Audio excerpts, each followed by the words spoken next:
Bonjour. Voyons aujourd'hui comment faire des hypothèses en français. Il existe deux types d'hypothèses.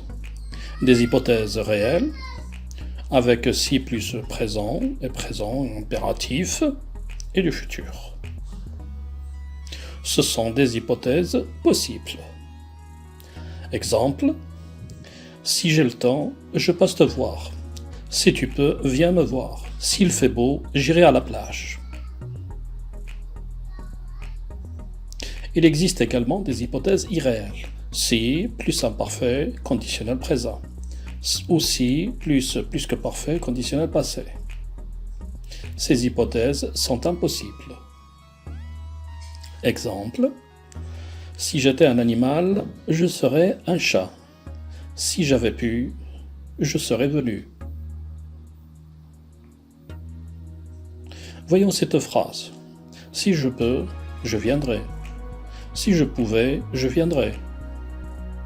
Dans la première phrase, le verbe pouvoir est conjugué au présent. Le verbe venir est conjugué au futur simple.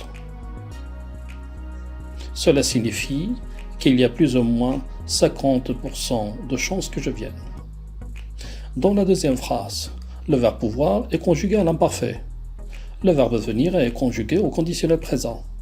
Cela signifie qu'il y a peu de chances que je vienne.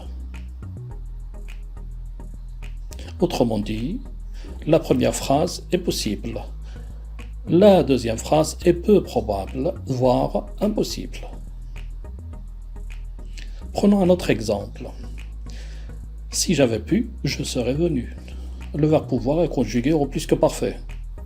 Le verbe venir est conjugué au conditionnel passé. Cela signifie que je n'ai pas pu et je le regrette. Cette hypothèse est complètement impossible. On ne peut pas changer le passé. Voyons à présent comment utiliser si ou s apostrophe. Si devient s apostrophe seulement devant il au singulier ou il pluriel. Exemple, s'il fait beau, on ira nager. S'il travaillait plus, il réussirait. S'il venait, je serais content.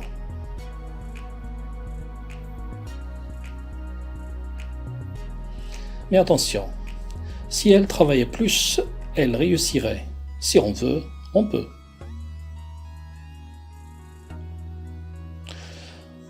Voyons maintenant où placer si. Si est toujours placé avant la condition. Il est suivi ensuite d'une conséquence hypothétique. Exemple, si tu passes en ville, achète du pain. Si j'avais su, je ne serais pas venu. Les propositions précédées de si sont des conditions. Les autres propositions sont des conséquences hypothétiques. La condition est suivie par une virgule.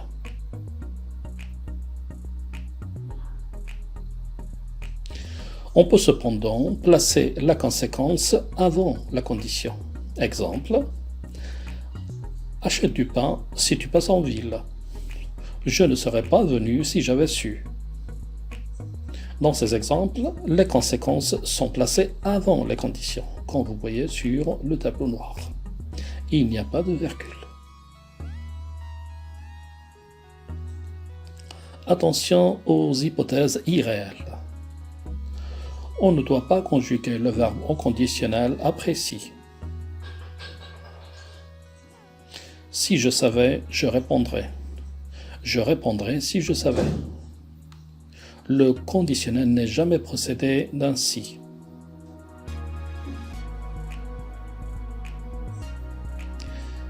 Et si est seulement suivi de l'imparfait comme vous voyez sur le tableau ou du plus que parfait.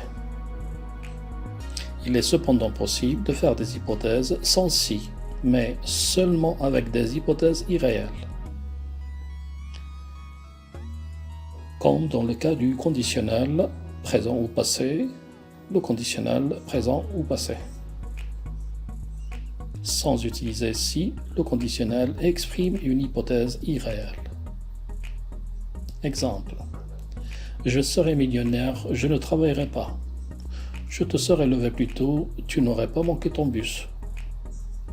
On insiste alors sur le côté irréel. Voyons à présent comment utiliser les hypothèses réelles. On peut les utiliser pour faire une proposition. Si ça te dit, on mange au restaurant. Pour donner un ordre ou faire une demande, si vous le permettez, laissez-moi finir. Ou alors, pour présenter une conséquence. Si tu manges trop, tu seras malade.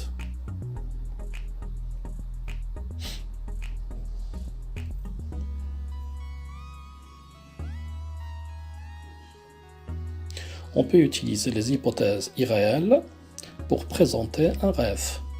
Si j'étais riche, j'achèterais une villa. Pour présenter un regret.